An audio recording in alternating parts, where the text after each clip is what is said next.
குழந்தையில இருந்தே உடற்பயிற்சி செய்யறத அவங்களுக்கு பழக்கி கொடுத்துட்டோம்னா அது அவங்களுடைய வழக்கமா மாறிடுங்க. உடற்பயிற்சியோட யோக பயிற்சிகளையும் கத்து கொடுக்கலாங்க. அது அவங்க உடலுக்கும் மனதுக்கும் வலிமையை கொடுக்கும். சத்தான உணவு, சரியான நேரத்துக்கு தூக்கம், உடலை வலுப்படுத்துறதுக்கு உடற்பயிற்சி, விளையாட்டுகள் இதெல்லாம் இருந்தா உங்க வீட்டு பிள்ளைங்களுடைய சிந்தனை மேம்படும், நினைவாற்றல் வளருங்க. நீங்க கேட்டு இணைஞ்சிருக்கிறது காலை மலர்ல. இது மருத்துவ நேரம். இன்னைக்கு மருத்துவ நேரத்துல நம்மோட இணைய இருக்கிறாங்க திருச்சி எலும்பு மூட்டு அறுவை சிகிச்சை நிபுணர் மருத்துவர் எம் கலைவாணன் அவர்கள். வணக்கம் டாக்டர். எலும்புகள் ஆரோக்கியமா திடமா இருக்கணும்னா எந்தெந்த சத்துக்கள் நிறைஞ்ச உணவுகள் எல்லாம் எடுத்துக்கணும் டாக்டர்? உணவு வகைகளே பார்த்தீங்கன்னா நிறைய பேர் பார்த்தீங்கன்னா கார்போஹைட்ரேட் டயட் அதிகமாக எடுத்துக்கிறாங்க. சொல்லப்போனால் எலும்பு ஆரோக்கியமாக வச்சுக்கணுன்னா நீங்கள் கால்சியம் மட்டும் பத்தாது, கால்சியமோடு சேர்ந்து பல உணவுகளையும் மிக்ஸ் பண்ணிக்கணும். கார்போஹைட்ரேட் கம்மியாக எடுத்துக்கணும், புரோட்டீன் அதிகமாக எடுத்துக்கணும், ஃபைபர் கண்டென்ட் இருக்கணும், மல்டி விட்டமின்ஸ் நிறைய இருக்கணும்.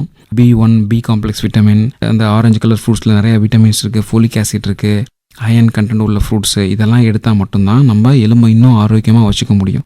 சொல்லப்போனால் விட்டமின் D மட்டும் பத்தாது, கால்சியம் மட்டும் பத்தாது, கூட ஒரு சில மெக்னீஷியம் மினரல்ஸ் இருக்குது, ஒரு சில எக்ஸ்ட்ரா அந்த புரதச்சத்து மல்டி விட்டமின்ஸ் கலந்த மாதிரி ஃபுட் எடுத்தால் தான் நல்லது. அதாவது எல்லாருமே நம்ம டிஃபன் ஐட்டம் தான் காலைல சாப்பிட்றோம். இட்லி, தோசை, அரிசி, சாப்பாடு இதை தான் எடுத்துக்கிறோம். முடிஞ்ச அளவுக்கு இது இல்லாமல் எடுத்துக்கங்க. நம்ம ரொம்ப ஹெல்த்தியாக ரொம்ப நாளைக்கு சூப்பராக வரலாம். என்ன கேட்டிங்கன்னா கம்மியாக எடுத்துங்க. என்ன சார் காலையில் எடுத்தோன்னே இட்லி தோசை தானே சாப்பிடுவோம், நீங்கள் எப்படி சொல்கிறீங்க கேட்காதீங்க. பட் காலையில் ஆம்லேட் சாப்பிட்லாம், வேறு ஏதாவது ஃப்ரூட் சாப்பிட்லாம், வெஜிடபிள் சாலட் சாப்பிட்லாம், கொண்டக்கடலை சாப்பிட்லாம், தயிர் பச்சடி, வாழைத்தண்டு பச்சடி, கீரை பொரியல், ஒரு கட்டு கீரை காலையில் சாப்பிடுங்க, நல்லா சூப்பராக இருக்கலாம். ஏன் இட்லி தோசை சாப்பிட்றீங்க?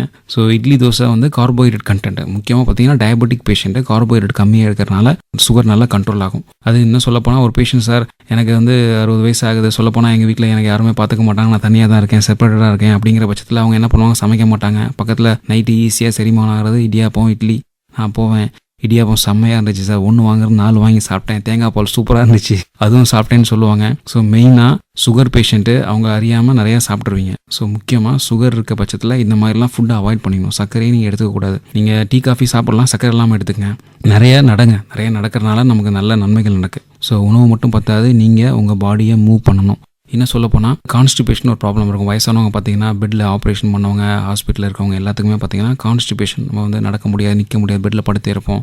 அப்போ நம்ம கண்டிப்பாக தண்ணி நிறையா குடிச்சிக்கணும். மோஸ்ட் இம்பார்ட்டன்ட் தண்ணி குடிக்கிறது. 2வது நம்ம பாடியை மூவ் பண்ணணும். அப்போ தான் குடல் மூவ்மெண்ட் நல்லாயிருக்கும், மோஷன் நல்லா ஃப்ரீயாக வரும்.